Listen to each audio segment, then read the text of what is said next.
Exercício 12. Um termômetro é um dispositivo usado para medir a temperatura de um sistema e pode, em princípio, ser construído com base na mudança de qualquer propriedade física em função da temperatura.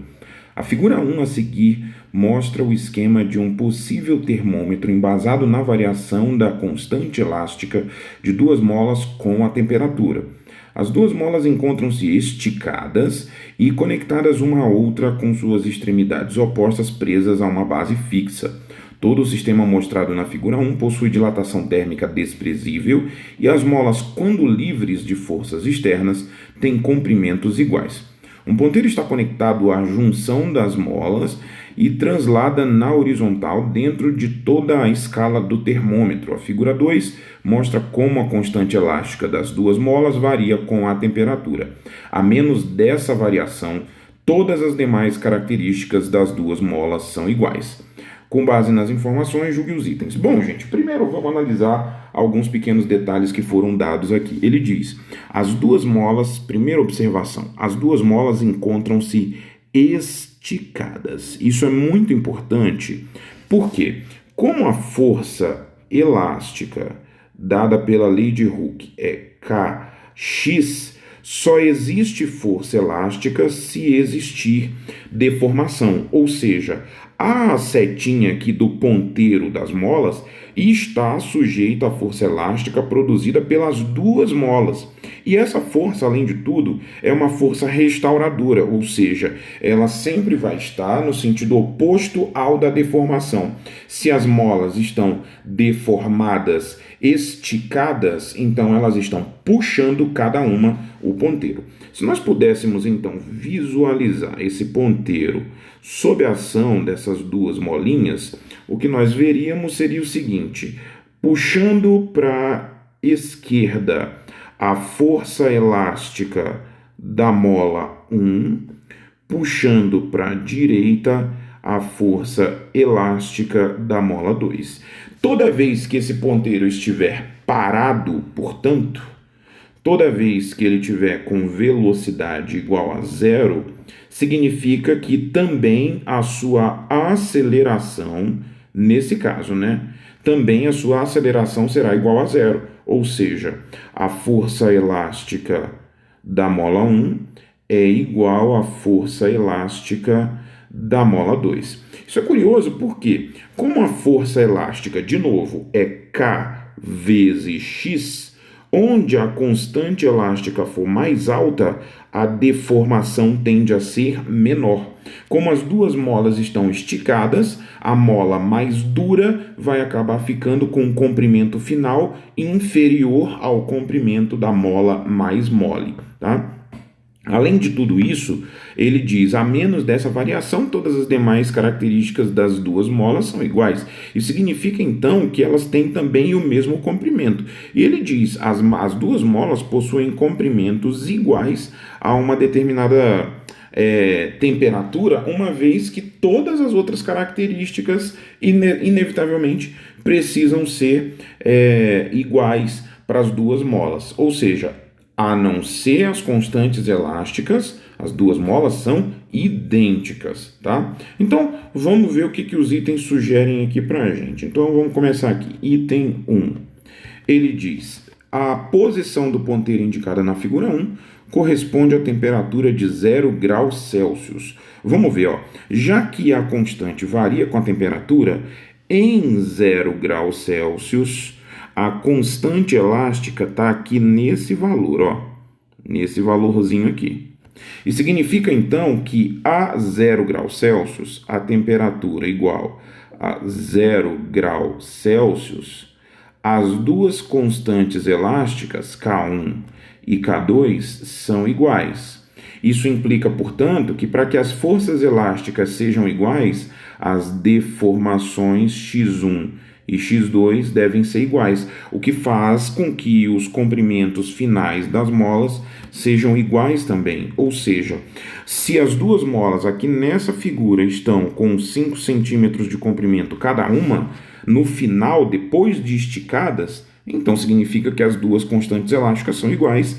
As constantes iguais, só acontece a temperatura de 0 graus Celsius. Item 1, portanto, correto. Item 2, olha o que ele diz. Se a temperatura estiver a 60 graus Celsius, o ponteiro estará deslocado à direita da posição mostrada na figura. Vamos ver? A 60 graus Celsius, onde que está a constante elástica de cada uma das molas? Olha só, a mola 1 tem constante elástica mais alta do que a mola 2, ou seja, a mola 1 é mais dura.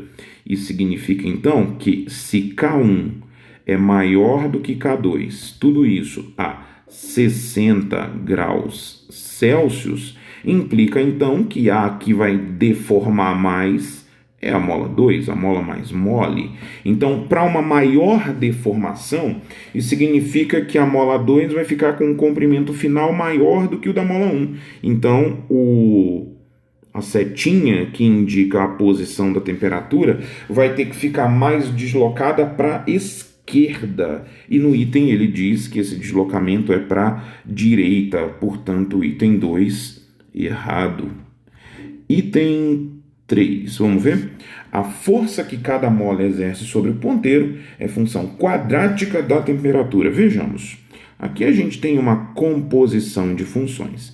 A constante elástica é função da temperatura, mas a deformação não é.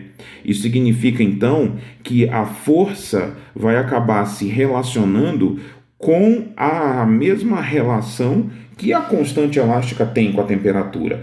Como os gráficos são retas e a constante elástica depende, portanto, linearmente da temperatura, a força vai ter dependência também linear. A função da força dependente da constante elástica, especificamente, vai ser uma função de primeiro grau e não de segundo grau. Item 3, errado.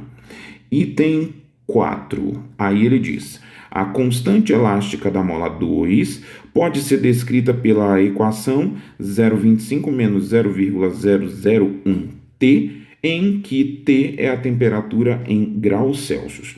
Bom, para definir função, precisamos de pontos. Então, vamos pegar dois pontos que são interessantes para a gente, para a mola 2, que é o que ele está pedindo aqui.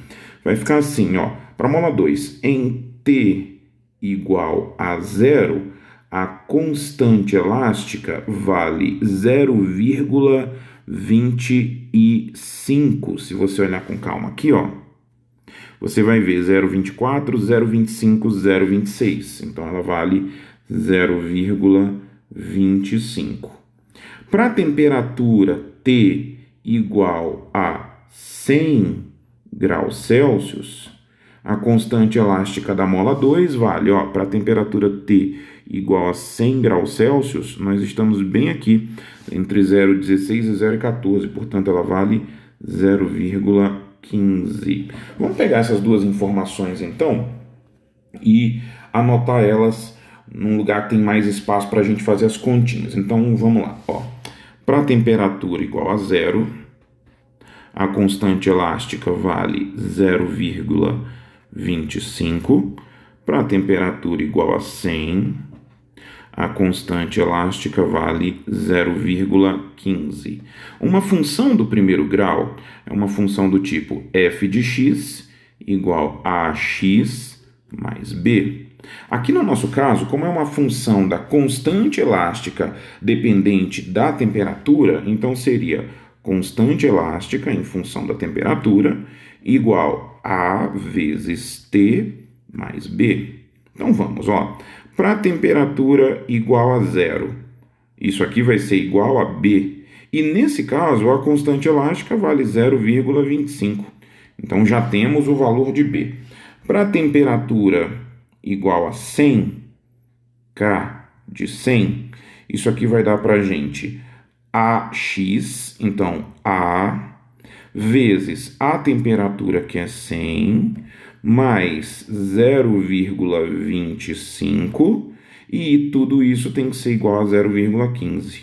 Passa esse 0,25 para o outro lado, vai negativo, então a gente fica com K de 100,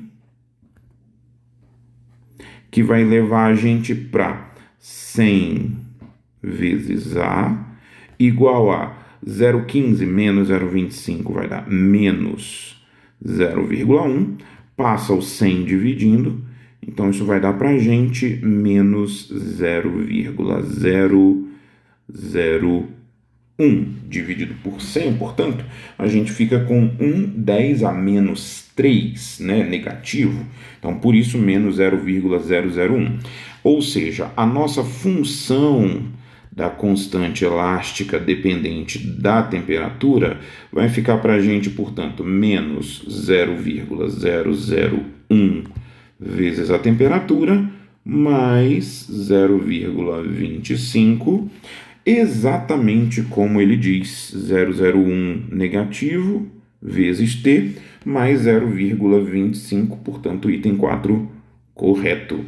Item 5, ele diz assim: supondo que ΔX1 seja a variação do comprimento da mola 1 em relação ao seu comprimento natural, e ΔX2 a variação do comprimento da mola 2 em relação ao seu comprimento natural, então para 80 graus Celsius, ΔX1 dividido por ΔX2 é maior que 0,7. Bom, essa relação nós vamos tirar da igualdade entre as forças elásticas.